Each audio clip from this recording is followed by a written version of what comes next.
নেমন্তন্ন করতে এসছো? তো সে তো আমার মেয়ে বলেই দিয়েছে যে কালকে যাবে। হ্যাঁ, সে তো যাবেই, তাকে ছাড়া আমার বিয়ে হবে নাকি? তুমি অসম্ভব নির্লজ্জ নতুন। আজকে এতদিন বাদে না এই কথাটা বলতে বাধ্য হচ্ছি, আর সেই কারণেই তুমি এই কথাগুলো এখন এইভাবে বলতে পারছো। ছাড়ো না, বাড়ি বয়ে এসে এত কথা বলবার দরকার নেই। না, আমি তো বাড়ি গিয়ে বলতে যাইনি, ও বাড়ি বয়ে বলতে এসেছে বলেই এই কথাগুলো বললাম। আরে কি ব্যাপার, তুমি এসে গেছো? আরে আমি তো তোমার জন্যই অপেক্ষা করছিলাম। কই, আমাকে তো কিছু বললি না। কি বলবো, আরে আমি জানতাম তো আজকে ও আসবে। কাল ওর রিসেপশন, আমাদের বলবে না?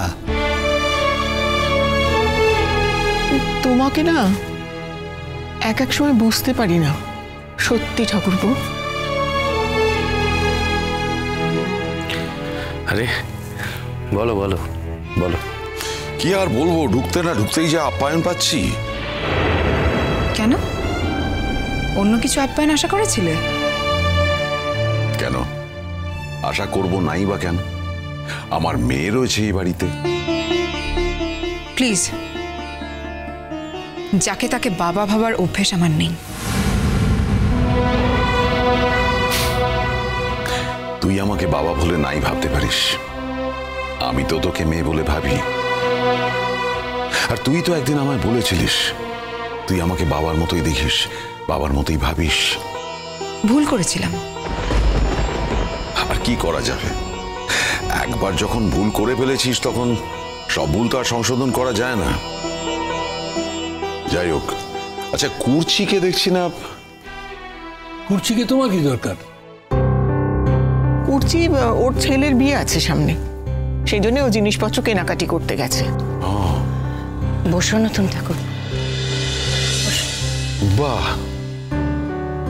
এই তো কি সুন্দর হাঁটাহাঁটি করছো, তাহলে তুমি সুস্থই আছো। কেন, কি ভেবেছিলে আমি এমন শয্যাশায়ী হয়ে আছি যে তোমার বউ ভাতে যেতেই পারবো না?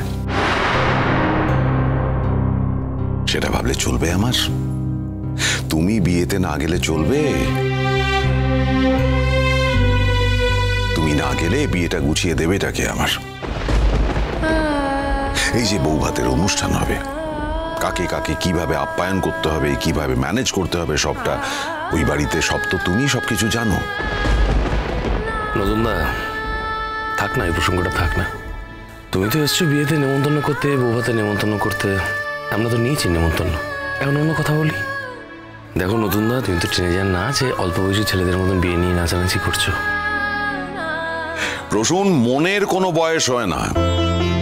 অবশ্য এতদিন তুমি সংসার করছো, এসব হয়তো তুমি ভুলে গিয়ে থাকলেও থাকতে পারো। যাকে যাক, রশ্মি বৌদি কোথায়?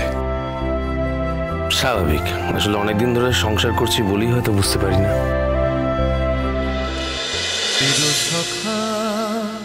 চিরসখা সোম থেকে রবি প্রতিদিন রাত ৯টায় স্টার জলসায় ও জিও হটস্টারে।